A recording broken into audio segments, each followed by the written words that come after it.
O meu povo está sendo destruído porque lhe falta o conhecimento. Oséias capítulo 4, versículo 6, nos mostra que a desinformação, ela faz vítimas, ela destrói. E nós sabemos que a desinformação, a mentira, em qualquer época, ela multiplica as suas vítimas, tanto no aspecto da condenação eterna, porque quando você tem uma palavra que é pregada de forma distorcida, a Bíblia ensinada de forma adulterada, então você tem as pessoas sendo enganadas e aqueles que creem no engano acabam perdendo a sua salvação se não se arrependerem. Mas nós vamos caminhando pela Bíblia e pela história para saber que a desinformação, ela além de levar as pessoas para o inferno, a desinformação que é a mentira, ela também traz os seus resultados na vida passageira. Hoje, por exemplo, nós temos milhares de pessoas mortas pelo vírus chinês no Brasil e no mundo inteiro por causa da desinformação.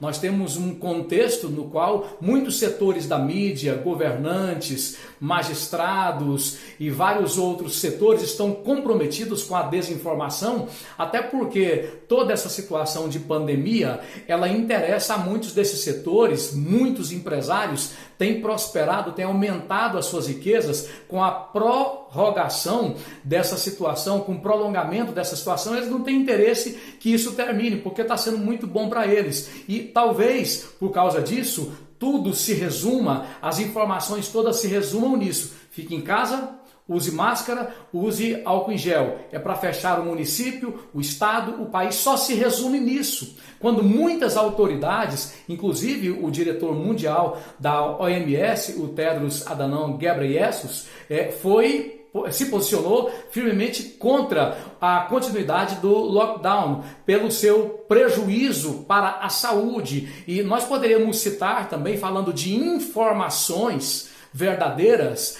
a postura de países de primeiro mundo, como a Coreia do Sul, o Japão, a Tchecoslováquia, que estão distribuindo largamente medicamentos como a ivermectina para que as pessoas possam se prevenir do Covid-19, e são eles que indicam, eu não estou indicando, eu estou apenas citando o que está acontecendo, e os resultados são inquestionáveis. Eu, por exemplo, com minha esposa, minha filha, pegamos o vírus chinês, sendo que nós já estávamos usando a ivermectina e o impacto foi mínimo. Então são informações que salvam vidas. A igreja que orienta com verdade as pessoas a respeito do pecado e suas consequências, chamando-as a uma nova vida em Cristo, e sabendo a igreja que a falsa doutrina, a desinformação teológica multiplica as pessoas que vão para o inferno, multiplica aqueles que perdem a salvação. Esta mesma igreja também, nessa situação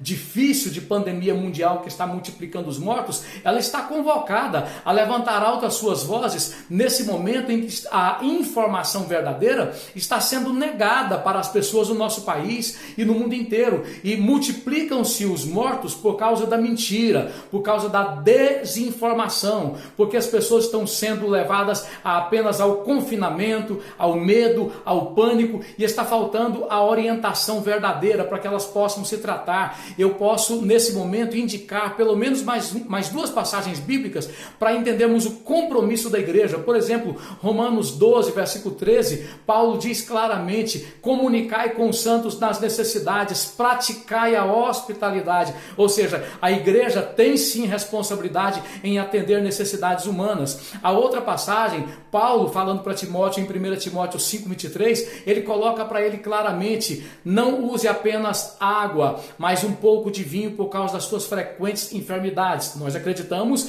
que esse um pouco de vinho era o suco de uva não fermentado, porque se alguém tiver com problema de gastrite e mandar em cima daquilo ali uma bebida alcoólica, ele vai agravar seu problema. Mas o fato é que Paulo está preocupado com a necessidade de Timóteo e dando-lhe uma orientação para acudir àquela situação. E tudo isso indicando a postura da igreja pelos séculos, sendo sensível às realidades humanas, às crises humanas. Eu espero que as lideranças cristãs verdadeiras, que não se venderam, que não estão comprometidas com nenhum esquema corrupto, possam levantar alto suas vozes nesse momento Nesse momento em que muitos mortos se multiplicam, muitas pessoas estão perdendo suas vidas, muitas famílias estão enlutadas por causa de genocidas que estão comprometidos com a desinformação. Essa desinformação aumenta seu poderio, porque, como disse, esta pandemia no seu prolongamento interessa a muitos setores, muitos grandes empresários têm aumentado a sua riqueza com o prolongamento dessa pandemia, então eles não têm interesse em que ela cesse, por isso que eles estão comprometidos também com a mentira, com a desinformação. Deus tenha misericórdia da nossa nação, desta geração, livrando-a da mentira em todos os seus aspectos.